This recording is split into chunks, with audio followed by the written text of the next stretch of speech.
எங்கள் ஊரில் வந்து மாமா அதெல்லாம் வந்து விவசாயம் தான் பண்ணுறாங்க. அப்போ எங்கள் அப்பா ஊருக்கு போயிருந்தப்ப வெள்ளை பூசணி மஞ்சள் பூசணி ரெண்டுமே வந்து கொடுத்து விட்டுருந்தாங்க.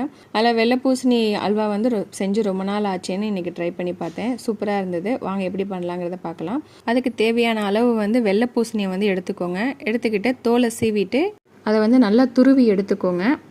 இன்னொரு பாத்திரத்தில் வந்து கருப்பட்டி ஏலக்காய் இதை போட்டு நல்லா காய்ச்சி எடுத்துக்கிட்டேன். கம்பி பதம்லாம் வேணாம், அது வந்து கரைஞ்சா மட்டும் போதும். அதை தனியாக எடுத்து வச்சுக்கோங்க. கடாயில் வந்து நெய் வந்து 2 ஸ்பூன் விட்டு தேவையான அளவு வந்து முந்திரி பருப்பு போட்டு அதை நல்லா வறுத்து எடுத்துக்கிட்டு அந்த நெய்யிலே வந்து பார்த்திங்கன்னா நம்ம துருவி வச்சுருக்கிற அந்த பூசணிக்காய் போட்டோம்னா கொஞ்ச நேரத்துலேயே வந்து இது மாதிரி நல்லா தண்ணி விடும். அப்போயே வந்து நம்ம காய்ச்சி வச்சுக்கிற அந்த கருப்பட்டி பாகையும் போட்டு நல்லா வந்து வற்ற விடுங்க. தண்ணி நல்லா வற்றி வரும். அந்த டைமில் வந்து 1 ஸ்பூன் வந்து நெய் விட்டு நல்லா அல்வா பதத்துக்கு வந்து கிண்டி எடுங்க.